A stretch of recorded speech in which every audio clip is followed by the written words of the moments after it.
같은 성도의 모임을 교회라고도 하죠. 우리가 이렇게 교회로서 연합해서 예배드릴 수 있어서 하나님께 감사드립니다. 기쁜 성탄, 우리 특별히 저희가 이 먹힐티오에서 이렇게 이 엘드림 센터를 이렇게 진행하는 거에 참 오늘 너무나도 그 귀한 그 은혜가 있는 것 같습니다. 또 우리 동네 분들 함께 모여서 광고할 것은 뭐냐면 끝나고 맛있는 또 식사, 너무 아침 드시고 오셨어요? 혹시? 안 드시고 오셨죠? 많이 드시면 됩니다. 많이 드시면 되고, 그리고 또 저 서로 이렇게 친교하시면서, 특별히 오늘 아이들이 오니까 오늘 선물 받았어요? 선물 받았어요? 애기들? 와, 그렇죠. 참. 자, 오늘 한번 말씀을 같이 보겠습니다. 오늘 말씀은요. 앞에 성경책이 있는데요. 저희는 이제 새번역 버전을 쓰니까 이사야서 말씀을 한번 보겠습니다. 구약 성경 965페이지 되겠습니다. 965페이지 앞에 성경책으로 참고하시면 될 것 같습니다. 965페이지 이사야서 9장 1절에서 7절 말씀까지 우리가 함께 보도록 하겠습니다. 네, 앞이 잘 안 보이시면 이 뒤에 화면을 보셔도 되고요. 저랑 함께 돌아가면서 교독을 하겠습니다. 이사야서 9장 1절에서 7절 965페이지 정도 될 거예요. 어둠 속에 고통받던 백성에게서 어둠이 거칠 날이 온다. 옛적에는 주님께서 스불론 땅과 납달리 땅으로 멸시를 받게 버려두셨으나 그 뒤로는 주님께서 서쪽 지중해로부터 요단강 동쪽 지역에 이르기까지, 그리고 이방 사람이 살고 있는 갈릴리 지역까지 이 모든 지역을 영화롭게 하실 것이다. 어둠 속에 헤매던 백성이 큰 빛을 보았고 죽음의 그림자가 드리운 땅에 사는 사람들에게 빛이, 하나님 주님께서 그들에게 큰 기쁨을 주셨고 그들에게 행복하게 하셨습니다. 사람들이 곡식을 거둘 때 기뻐하듯이 그들이 주님 앞에 기뻐하며, 군인들이 전리품을 나눌 때 즐거워하듯이 그들이 주님 앞에서 즐거워합니다. 미디안을 치시던 날처럼 그들을 내리 누르던 멍에를 부수시고 그들의 어깨를 짓누르던 통나무와 압제자의 몽둥이를 꺾으셨기 때문에, 침략자의 군화와 피 묻은 군복이 모두 땔감이 되어서 불에 타 없어질 것이기 때문입니다. 한 아기가 우리를 위해 태어났다. 우리가 한 아들을 이름은 놀라우신 조언자, 전능하신 하나님. 같이 읽을까요? 그의 왕권은 점점 더 커지고 나라의 평화도 끝없이 이어질 것이다. 그가 다윗의 보좌와 왕국 위에 앉아서 이제부터 영원히 공평과 정의로 그 나라를 굳게 세울 것이다. 만군의 주님의 열심히 이것을 반드시 이루실 것이다. 아멘. 저는 이렇게 고백하기를 좋아하는데 성경 이렇게 보시고 이렇게 잡으셔도 되고 손가락으로 이렇게 사이게 해도 저를 따라하시면 됩니다. 이 말씀은 살아있는 말씀이며 내 인생의 해답이다. 이 고백대로 여러분들 오늘 말씀의 은혜가 있기를 바랍니다. 우리 다시 한번 우리 주변에 이렇게 보니까요. 이제 처음 오셨으니까 이게 좀 한번 이렇게 둘러보셨어요? 막 여기만 보니까 상당히 넓고 쾌적한 우리 엘드림에 오신 것을 다시 한번 환영합니다. 우리 앞에 있는 분들하고 다시 한번 즐겁게 이 환영 인사를 합시다. 메리 크리스마스. 주님이 오셨습니다. 메리 크리스마스. 여러분들 이 성탄절에 좋은 추억을 갖고 계십니까? 어떤 추억을 갖고 계세요? 아이들이 이 성탄절 선물을 기다리면서 이브에 막 그 양말을 걸어두기도 합니다. 그리고 부모들은요, 야 그렇게 평상시에는 그렇게 깨워도 일어나지 않는 애가 마치 뭔가 약속한 듯이 벌떡 일어나가지고 어딘가로 향하죠. 그래서 새벽부터 일어나서 자기 선물을 찾고 좋아하는 모습에 부모들은 행복합니다. 성탄절 추억에는요 또 빠질 수 없는 것이 이 교회죠. 교회에서 공동체가 이렇게 모여서 다른 주일보다 왠지 기쁘고 더 행복합니다. 왠지 막 특송을 준비해야 할 것 같고 뭔가 막 더 맛있는 거를 같이 나눠 먹어야 할 것 같고 교회에선 그렇습니다. 저는 이 성탄절 의미를 어렵게 설교하거나 막 가르치고 싶지는 않아요. 주님께서 이 땅에 오신 것만 해도 대단한 복음이지만 좋은 소식이지만 그 복음을 믿고 그리고 구원받아서 성탄절 예배를 드릴 수 있다는 것 그 자체가 얼마나 행복한 일인지 모릅니다. 우리 6절을 같이 보겠습니다. 6절 함께 읽어볼까요? 6절 같이 읽어봅시다. 잠깐만요. 앞에 거를 보여드릴게요. 네, 6절 시작. 한 아기가 우리를 위해 태어났다. 우리가 한 아들을 모셨다. 그는 우리의 통치자가 될 것이다. 그의 이름은 놀라우신 조언자, 전능하신 하나님, 영존하시는 아버지, 평화의 왕이라고 불릴 것이다. 우리 예수님의 탄생에 감사하며 경배하기 위해서 이 시간 예배를 드리지만 반대로 우리에게는 우리 스스로에게 축복받고 축하받을 일인 것입니다. 왜냐? 오늘 한 아기가 태어났는데 누구를 위해서? 성경에서 우리를 위해서라고 말합니다. 우리를 위해서 이 땅에 오셨기 때문이고 우리가 그 예수님을 우리의 주인으로 모시게 되었기 때문에 우리 스스로에게도 축하할 일입니다.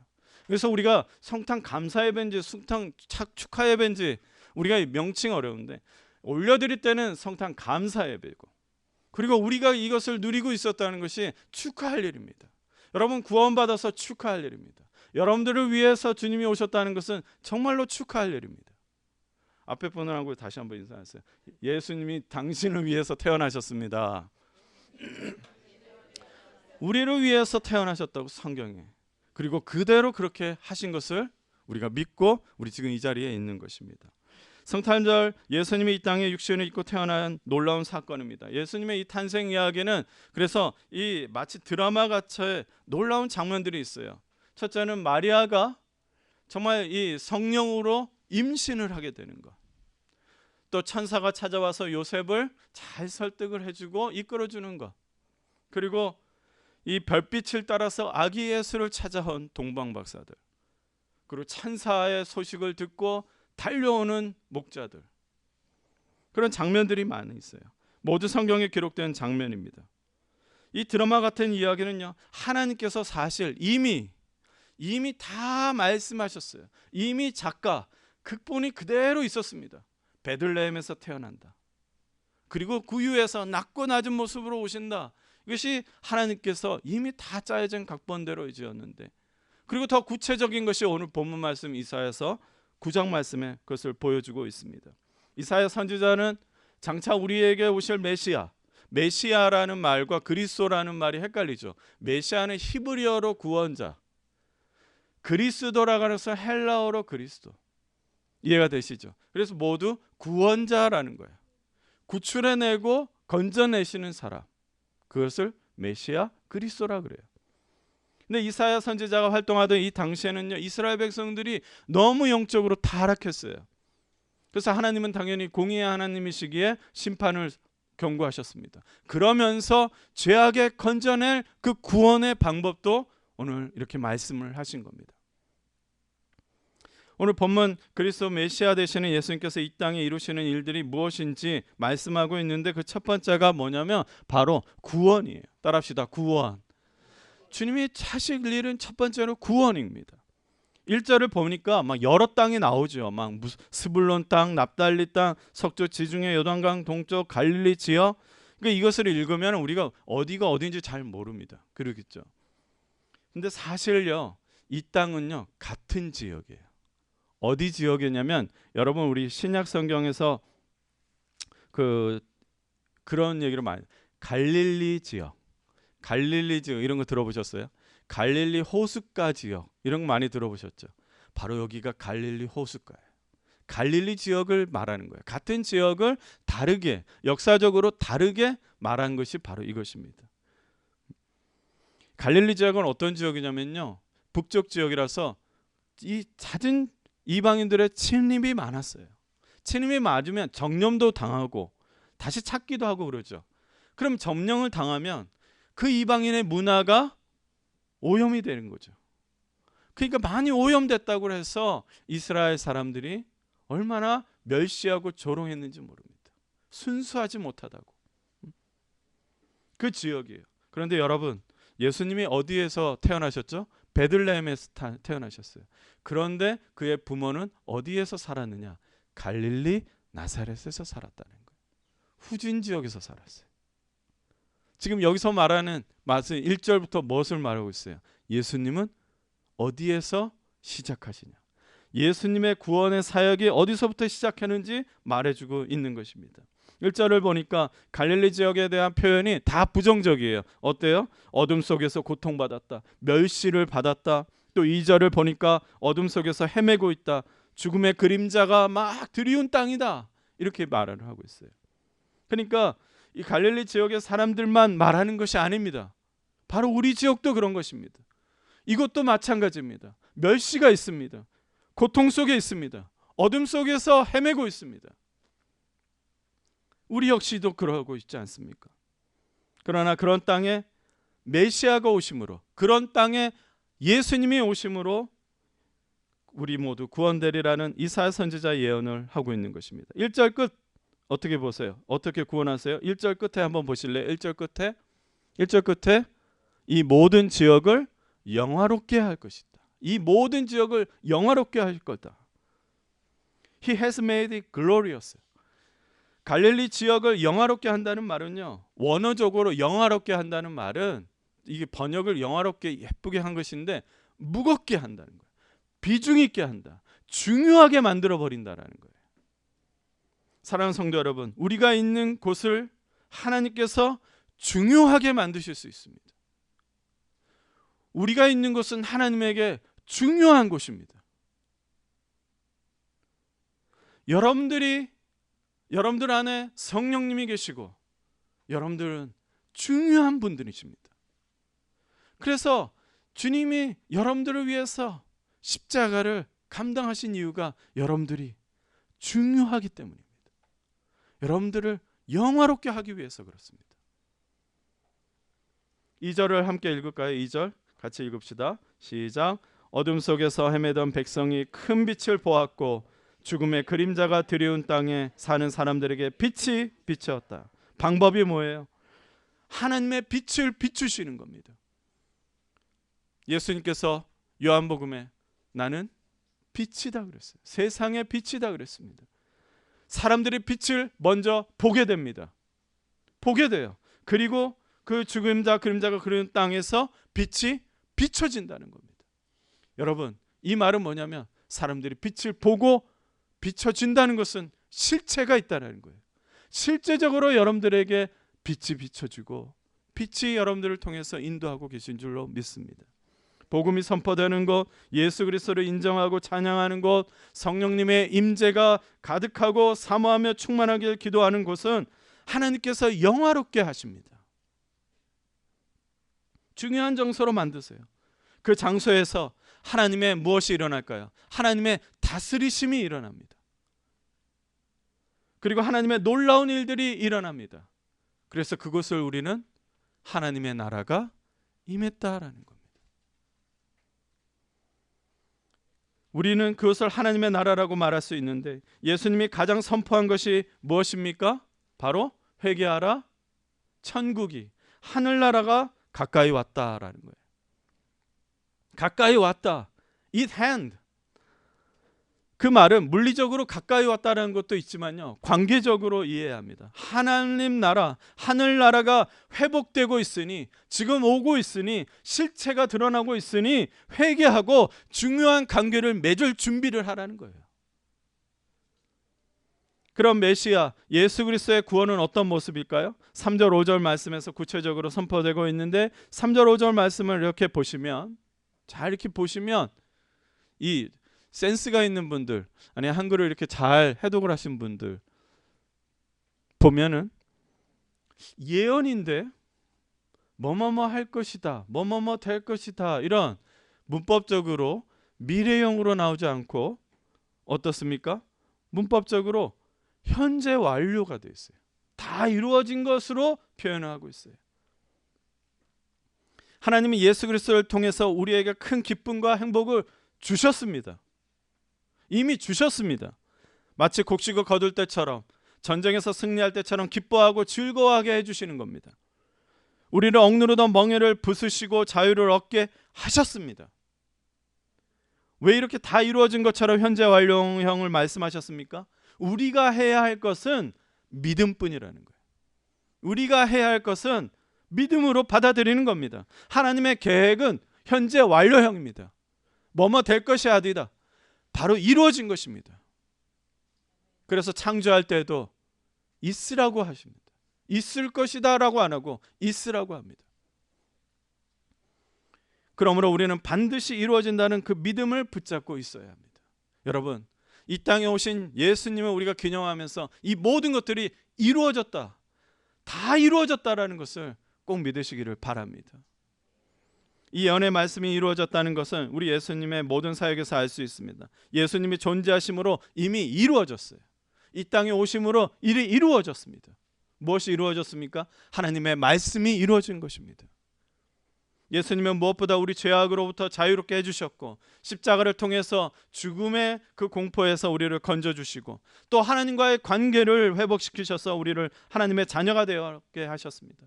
그러니까 예수님께서 주신 그 구원의 결과는요, 기쁨과 자유와 행복뿐인 겁니다.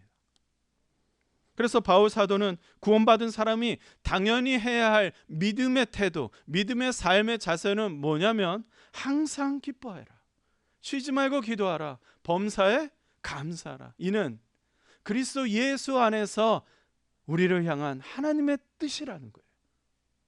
우리가 해야 할 것은 항상 기뻐하는 것, 그리고 늘 기도하는 것, 그리고 항상 감사하는 거예요. 주님이 원하시는 겁니다. 사랑하는 성도 여러분, 따라합시다. 하나님의 계획은 반드시 이루십니다. 이미 이루어졌습니다. 이것을 우리가 믿기만 하면 되는 거예요. 하나님의 놀라우신 계획 분명히 이루어지죠. 1절에 오죠. 현재 완료형 약속이었는데 그 근거가 뭐냐? 현재 완료형, 이것이 다 이루어졌는데 그 근거가 뭐냐? 그게 바로 6절이에요. 6절. 우리가 6절에서, 근데 이 번역을 보면요, 우리가 지금 새번역 번역도 보고 성경이, 우리는 히브리어 헬라어를 번역을 한 거잖아요. 그런데 그 번역에서 요거 빠지면 안 되는데가 빠져 있는 게 하나 있어요. 그게 뭐냐? 6절 바로 앞에 이것을 다 이루어졌습니다. 그리고 왜냐하면이 빠졌어요. 있어요. 왜냐하면, because, 바로 6절입니다. 우리 6절 왜냐하면 함께 넣어서 읽어봅시다. 시작. 왜냐하면 한 아기가 우리를 위해 태어났다. 우리가 한 아들을 모셨다. 그는 우리의 통치자가 될 것이다. 그의 이름은 놀라우신 조언자, 전능하신 하나님, 영존하시는 아버지, 평화의 왕이라고 불릴 것이다. 왜냐하면 그 아기가 예수님이 태어나셨기 때문에 이 모든 것이 이루어졌다는 거예요. 원래 사실 거기에는 우리가 한 아들을 모셨다 이렇게 돼 있잖아요. 근데 저는 이게 개역 개정판이 더 맞아요. 뭐냐면 그 아들 우리에게 주셨다 그래요. 내어 주셨다. 그 아기가 태어나셨고, 왜냐하면 또 하나님이 그 아들을 우리에게 주셨기 때문에 이 모든 것이 이루어진 것이다라는 거예요. 성령님을 통해 실제적으로 한 아기가 태어납니다. 그 하나뿐인 아들을 우리를 위해서 내어주셨습니다. 내어주다, 이 말은 무슨 말이냐면 어떤 값을 지불하기 위해서 이렇게 돈을 내어주다라는 거예요. 뭘 치렀다라는 거예요.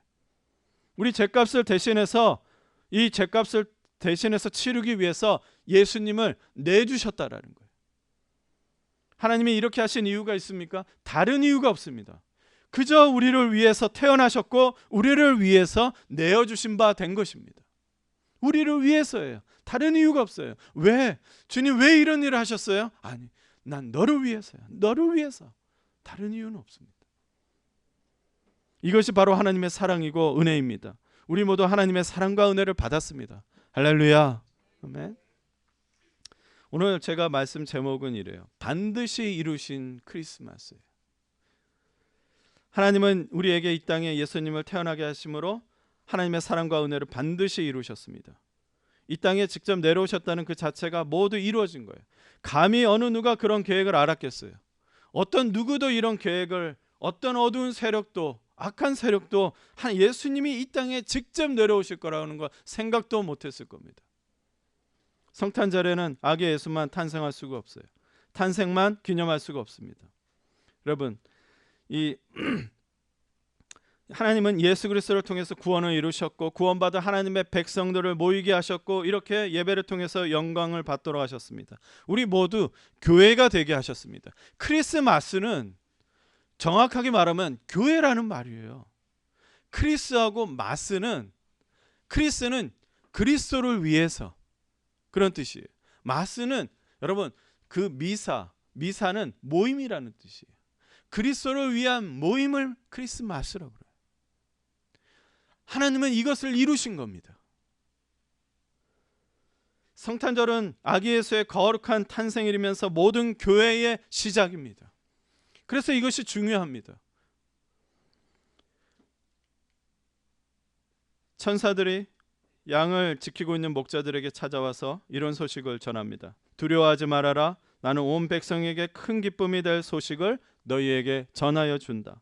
오늘 다윗의 동네에서 너희에게 구주가 나셨으니 그는 곧 그리스도 주님이시다.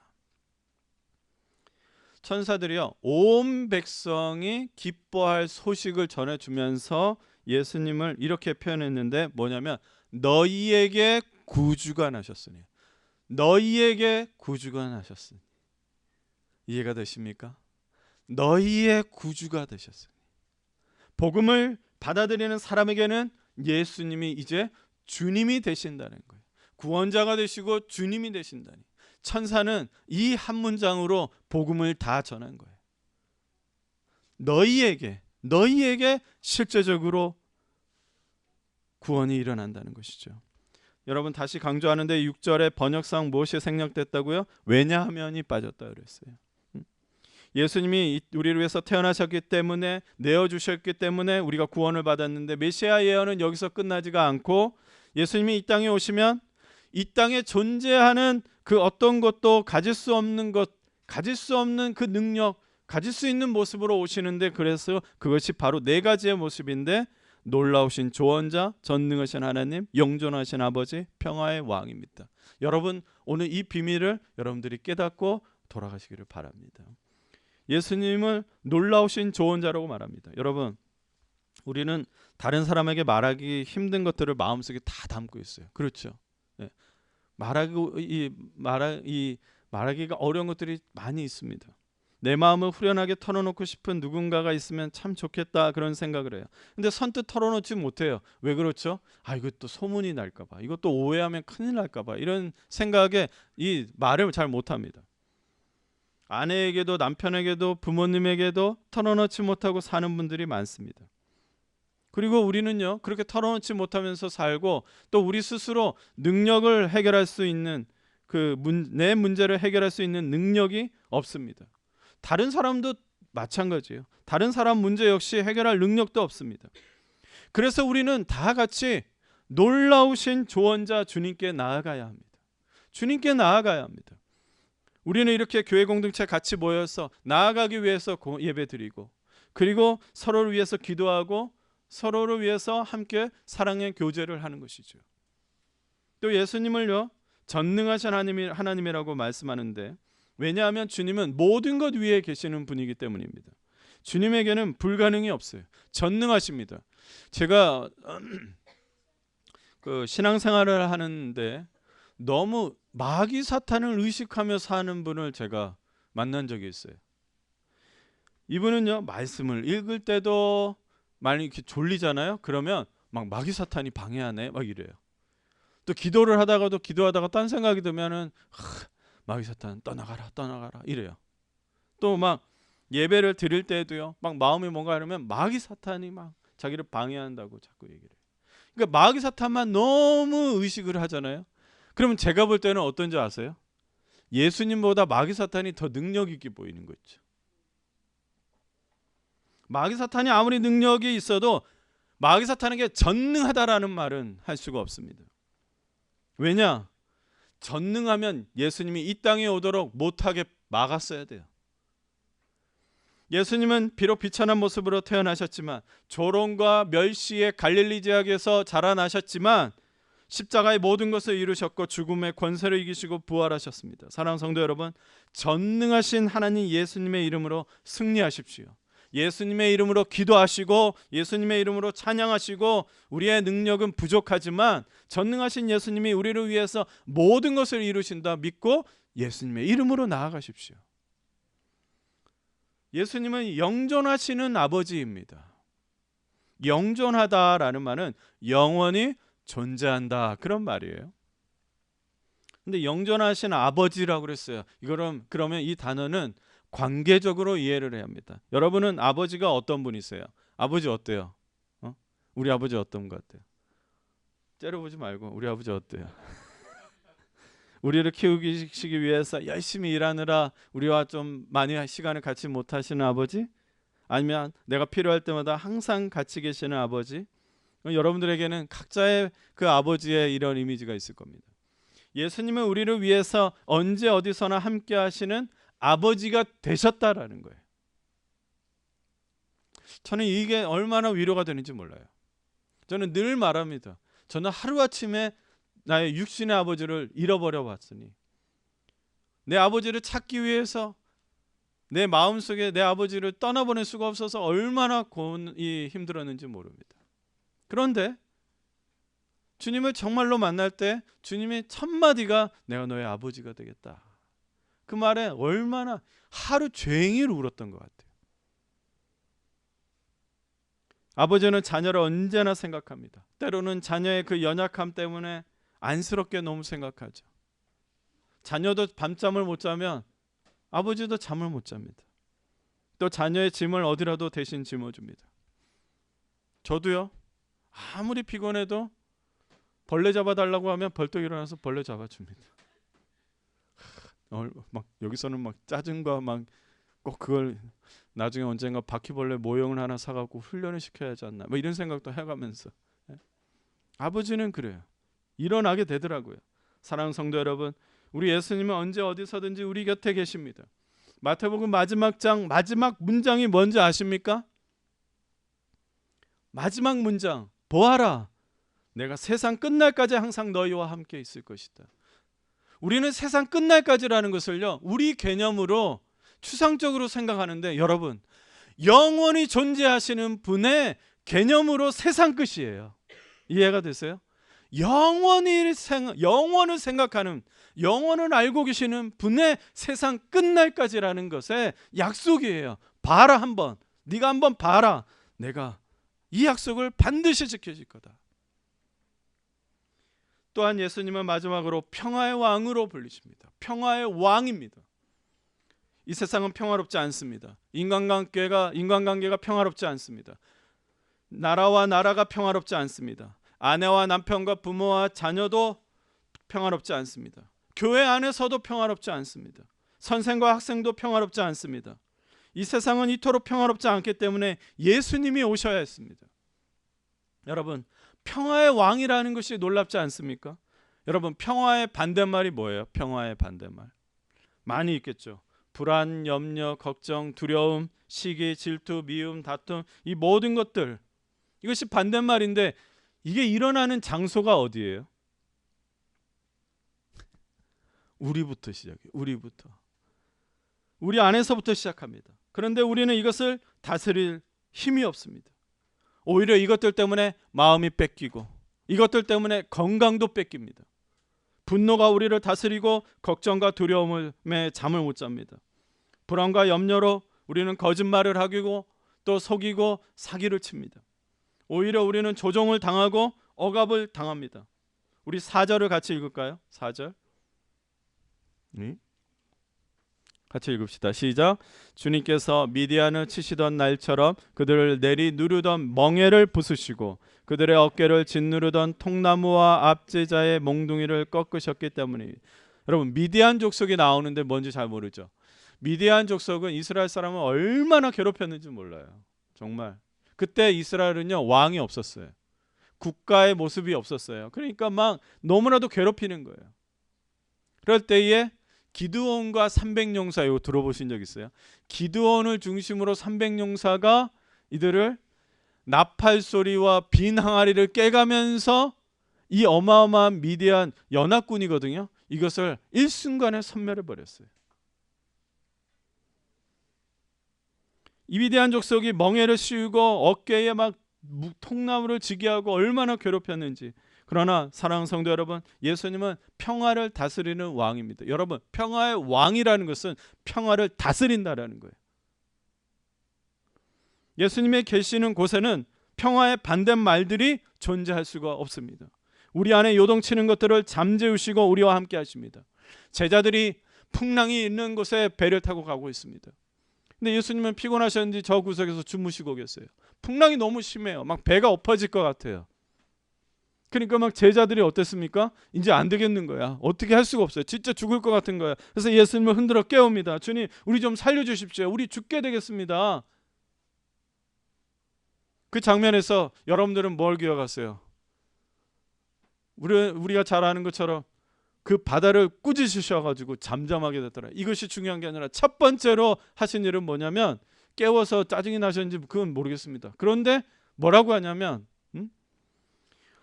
왜들 무서워하느냐, 믿음이 적은 자들아, 이렇게 얘기해요. 왜들 무서워하느냐. 그리고 바다를 꾸짖으시고, 성경에 바다가 아주 잔잔해졌다 그래요. 아주 잔잔해졌대요. 여러분, 바다가 잔잔해진 것이 키포인트가 아니에요. 주님께서는 우리가 아무리 걱정하고 두려워하고 분노를 가진다고 해서 상황이 쉽게 바뀌지 않는데, 그런데 우리가 상황이 바뀌지 않는데 우리가 무엇이 바뀝니까? 우리가 바뀌어요. 그 상황 때문에 우리 안에서 분노가 일어나고 잠을 못 자고 그럽니다. 그런데 또 바뀌지 않는 것 또 하나가 있는데, 그것이 바로 뭐냐면 바로 우리와 함께 하시는 주님이십니다. 우리의 마음이 바뀌어서 함께 하시는 주님도 잊어버리는 거예요. 그래서 왜 불안해하느냐, 왜 두려워하느냐, 마음이 뺏겨버렸다는 거예요. 이제 7절을 읽으면서 말씀을 이제 정리하겠습니다. 우리 7절 우리 같이 읽을까요? 시작. 그의 왕권은 점점 더 커지고 나라와 평화와 끝없이 이어질 것이다. 그가 다윗의 보좌와 왕국 위에 앉아서 이제부터 영원히 공평과 정의로 그 나라를 굳게 세울 것이다. 만군의 주님의 열심이 이것이 반드시 이루실 것입니다. 여러분, 이 약속은 분명히 이루어지는데 다른 것들이 아니라 만군의 주님의 열심이 여러분들에게 임한 것입니다. 여러분, 우리 성탄절 구원의 계획이 이제 시작된 것이 아니라 주님이 오심으로 인해서 모든 것이 다 이루어졌다라는 것을 믿으시기를 주의 이름으로 축복합니다. 기도하겠습니다. 주님, 이 깊은 성탄 왜 오셨고 어떻게 오셨고 그리고 무엇이 이루어졌는가를 우리가 말씀으로 확인합니다. 주님, 우리의 믿음이 흔들리지 않게 하시고 주님께 조언을 구하고 전능하신 하나님 예수 그리스도의 이름으로 나아가고 영원히 존재하시는 아버지 곁에서 평화의 마음을 가지고 살아가는 우리 성도들이 되게 하여 주시옵소서. 주님을 찬양합니다. 주님을 기뻐합니다. 주님께 감사드립니다. 예수님의 이름으로 기도드립니다. 아멘.